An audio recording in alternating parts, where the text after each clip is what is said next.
Abraham dies.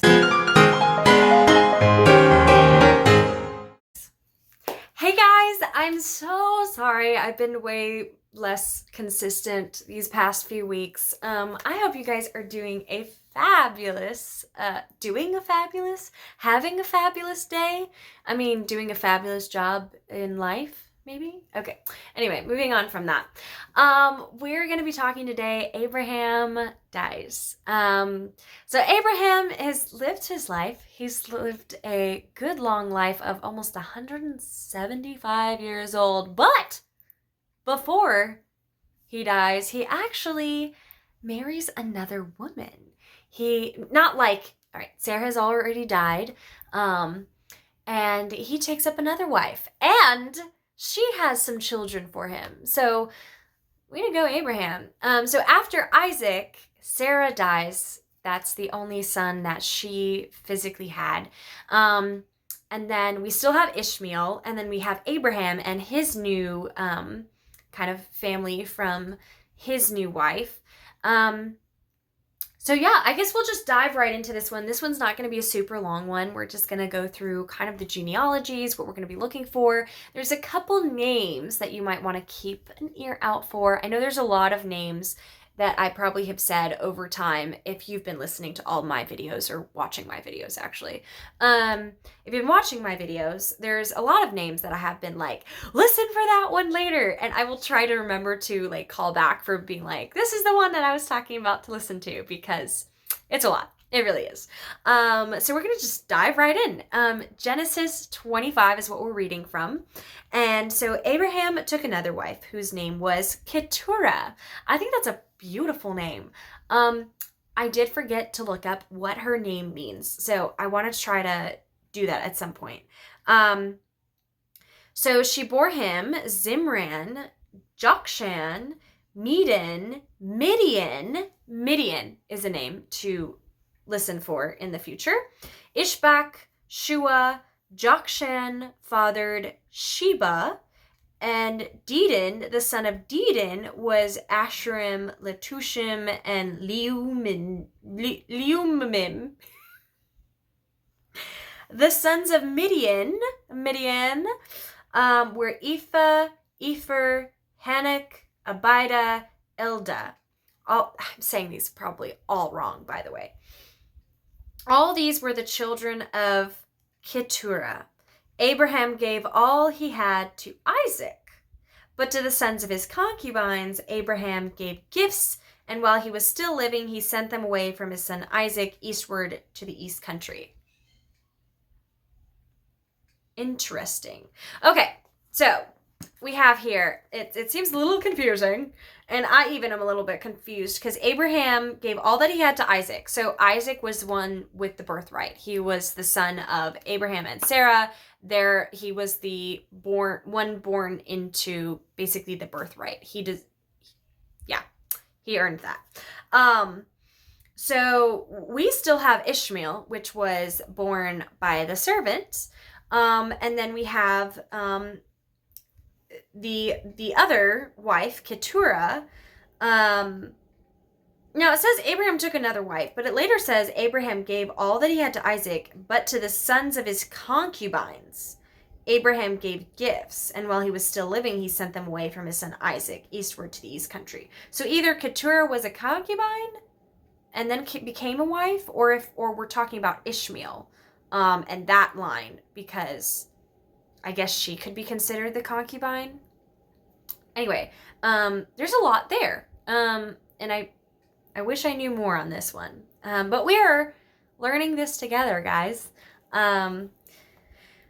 These are the days of the years of Abraham's life, 175 years. Abraham breathed his last and died in a good old age, and an old man and full of years, and was gathered to his people. Isaac and Ishmael, his son, buried him in the cave of Machpelah in the fields of Ephron, the son of Zohar the Hittite, a lot of names, east of Mamre, the field that Abraham purchased from the Hittites. There Abraham was buried with Sarah, his wife. Now, I don't know if you watched my previous video, but we talked about this, where Abraham goes to the Hittites. He is in front of basically the committee or the, what do you want to call it? Maybe the leaders of the land. He's in front of maybe it's the landowners.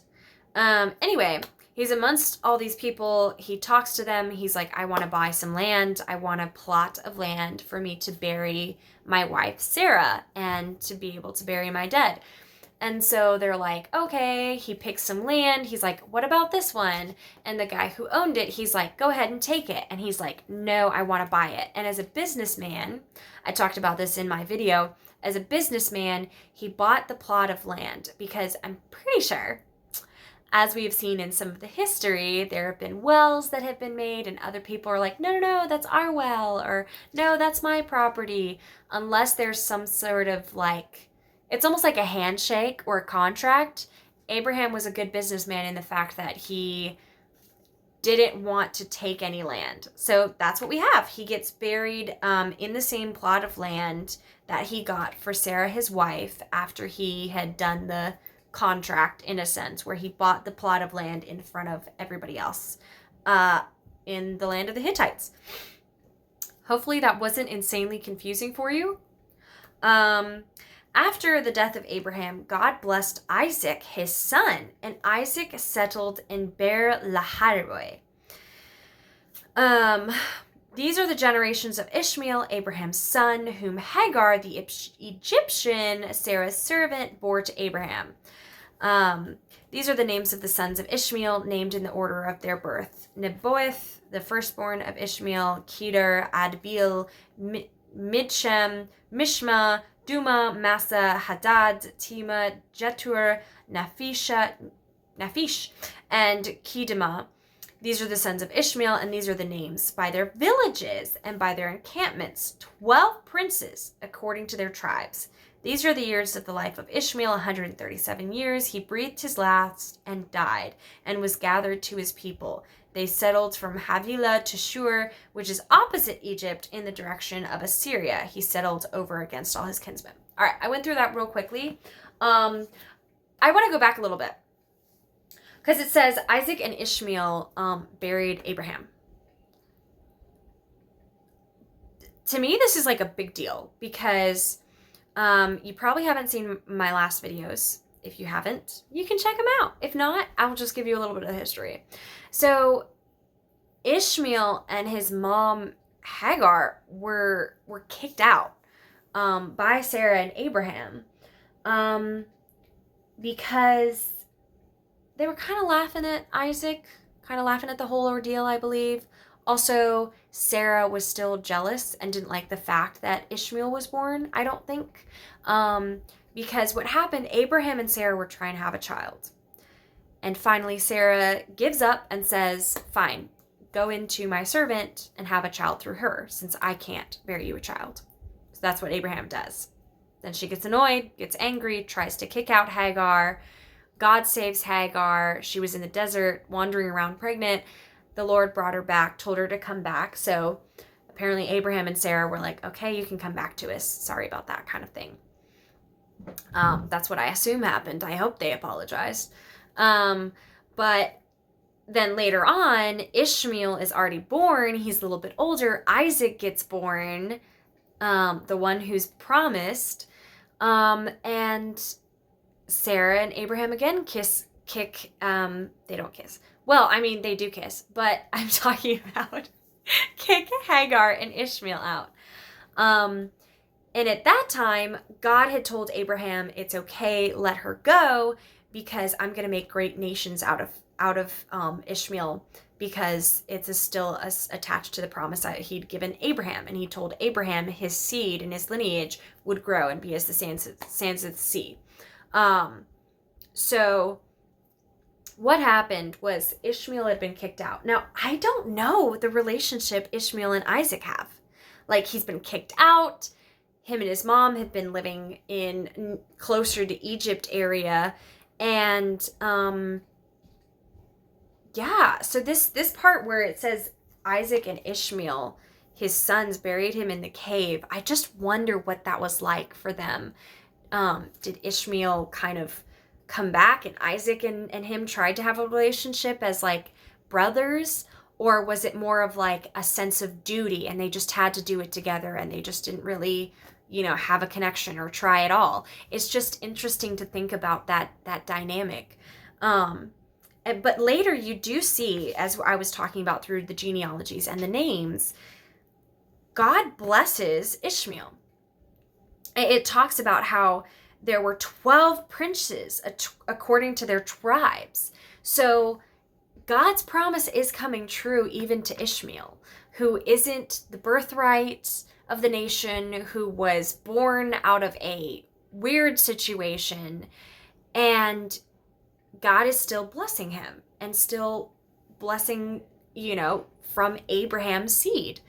So yeah, it just very interesting and cool things. Like God is he sticks to his promises no matter what. And it's just beautiful to see that. But it also is just interesting as to what kind of relationship does Isaac have with Ishmael at this time. And it doesn't really talk about it, obviously, right here. It just says Isaac and Ishmael, his sons, buried him in the cave of Machpelah. So yeah, I think it also, it talks about Ishmael dying at 137 years old. And at this point, with Abraham dying, I don't know if he's 137 years old yet.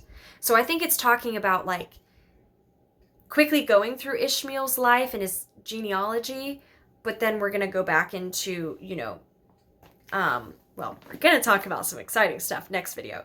But anyway, I think during the time when we're talking about next, I think Ishmael is probably still alive by now, but they just kind of went through Ishmael's genealogy so that you knew what was going on as we get further into this and it starts talking about the names. Because I think some of them are connected in a sense with Ishmael, and the lands that have started coming up and the tribes that have started showing up because of Ishmael. Interesting stuff. I don't know if that makes any sense to you guys. And if it doesn't, don't take this video for maybe what every video is like, because I'm over here rambling and having fun with it. But I'm just an external processor, and so we're just living and learning and growing together in the scriptures. But it's just so cool to really dive into what's going on, and I wish I had more knowledge maybe in like the whole history of it all. But there also is something about it, just like reading from the scripture what it is and just kind of just thinking through and wondering what it would be like and what it was like. Yeah, cool stuff. Anyway, guys, thank you for hanging with me. If you stayed with me this long in the video, hit a like, subscribe, notification bell, all the things, comment. I love to hear from you guys, and if it is insanely confusing, I will try to do way better and organize this a lot better, because I have been running around crazy like a madman these past few weeks. So yeah, I'm sorry about that, guys. Anyway, love you all. I'm praying for you guys. Please leave a comment if you need prayer, or yeah, just anything, honestly, or have any ideas, or shoot, if you have information about some of these passages of scripture that you're like, oh, that's so cool because I know this as well. And I'm like, yes, I love that. Anyway, love you guys. Have a wonderful rest of your week.